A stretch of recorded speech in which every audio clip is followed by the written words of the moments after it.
யாத்ராகமம் 7ஆம் அதிகாரம். கர்த்தர் மோசேயை நோக்கி, பார், உன்னை நான் பார்வோனுக்கு தேவனாக்கினேன். உன் சகோதரனாகிய ஆரோன் உன் தீர்க்கதரிசியாய் இருப்பான். நான் உனக்கு கட்டளையிடும் யாவையும் நீ சொல்ல வேண்டும். பார்வோன் இஸ்ரவேல் புத்திரரை தன் தேசத்திலிருந்து அனுப்பிவிடும்படி உன் சகோதரனாகிய ஆரோன் அவனிடத்தில் பேச வேண்டும். நான் பார்வோனின் இருதயத்தை கடினப்படுத்தி எகிப்து தேசத்தில் என் அடையாளங்களையும் அற்புதங்களையும் மிகுதியாய் நடப்பிப்பேன். பார்வோன் உங்களுக்கு செவி கொடுக்க மாட்டான். ஆகையால் எகிப்துக்கு விரோதமாக நான் என் கையை நீட்டி மகா தண்டனையினால் என் சேனைகளும் என் ஜனங்களுமாகிய இஸ்ரவேல் புத்திரரை எகிப்து தேசத்திலிருந்து புறப்பட பண்ணுவேன். நான் எகிப்தின் மேல் என் கையை நீட்டி இஸ்ரவேல் புத்திரரை அவர்கள் நடுவிலிருந்து புறப்பட பண்ணும்போது நானே கர்த்தர் என்று எகிப்தியர் அறிவார்கள் என்றார். மோசேயும் ஆரோனும் கர்த்தர் தங்களுக்கு கட்டளையிட்டபடியே செய்தார்கள். அவர்கள் பார்வோனோடே பேசும்போது மோசேக்கு 80 வயதும் ஆரோனுக்கு 83 வயதுமாயிருந்தது. கர்த்தர் மோசேயையும் ஆரோனையும் நோக்கி, உங்கள் பட்சத்திற்கு ஒரு அற்புதம் காட்டுங்கள் என்று பார்வோன் உங்களோடே சொன்னால், அப்பொழுது நீ ஆரோனை நோக்கி, உன் கோலை எடுத்து அதை பார்வோனுக்கு முன்பாக போடு என்பாயாக, அது சர்ப்பமாகும் என்றார். மோசேயும் ஆரோனும் பார்வோனிடத்தில் போய் கர்த்தர் தங்களுக்கு கட்டளையிட்டபடி செய்தார்கள். ஆரோன் பார்வோனுக்கு முன்பாகவும் அவன் ஊழியக்காரருக்கு முன்பாகவும் தன் கோலை போட்டான், அது சர்ப்பமாயிற்று. அப்பொழுது பார்வோன் சாஸ்திரிகளையும் சூனியக்காரரையும் அழைப்பித்தான். எகிப்தின் மந்திரவாதிகளும் தங்கள் மந்திர வித்தையினால் அப்படி செய்தார்கள்.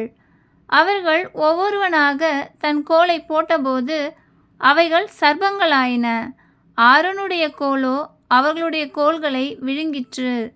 கர்த்தர் சொல்லியிருந்தபடி பார்வோனின் இருதயம் கடினப்பட்டது, அவர்களுக்கு செவி கொடாமற் போனான். அப்பொழுது கர்த்தர் மோசேயை நோக்கி, பார்வோனின் இருதயம் கடினமாயிற்று, ஜனங்களை விடமாட்டேன் என்கிறான். காலமே நீ பார்வோனிடத்துக்கு போ, அவன் நதிக்கு புறப்பட்டு வருவான்.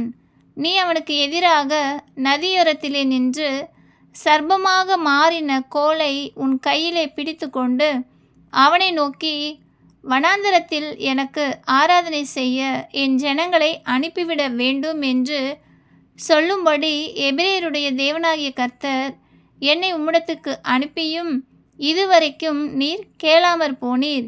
இதோ என் கையில் இருக்கிற கோலினால் நதியில் இருக்கிற தண்ணீர் மேல் அடிப்பேன். அப்பொழுது அது இரத்தமாய் மாறி நதியில் இருக்கிற மீன்கள் செத்து நதி நாறிப்போம். அப்பொழுது நதியில் இருக்கிற தண்ணீரை எகிப்தியர் குடிக்க கூடாமல் அரோசிப்பார்கள். இதனால் நானே கர்த்தர் என்பதை அறிந்து கொள்ளுவாய் என்று கர்த்தர் சொல்கிறார் என்று சொல் என்றார்.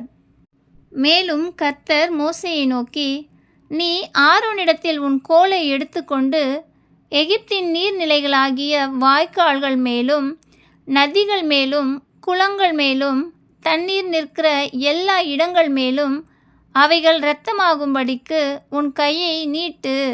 அப்பொழுது எகிப்து தேசம் எங்கும் மர பாத்திரங்களிலும் கற்பாத்திரங்களிலும் இரத்தம் உண்டாயிருக்கும் என்று சொல் என்றார். கர்த்தர் கட்டளையிட்டபடி மோசேயும் ஆரோனும் செய்தார்கள்.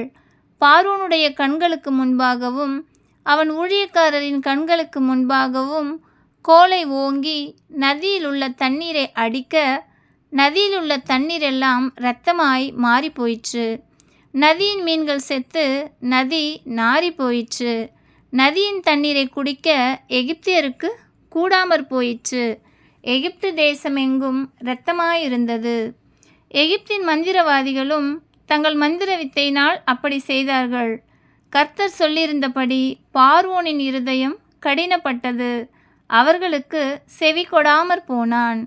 பார்வோன் இதையும் சிந்தியாமல் தன் வீட்டிற்கு திரும்பி போனான். நதியின் தண்ணீர் குடிக்க உதவாதபடியால் குடிக்கத்தக்க தண்ணீருக்காக எகிப்தியர் எல்லாரும் நதியோரத்தில் ஊற்று தோண்டினார்கள்.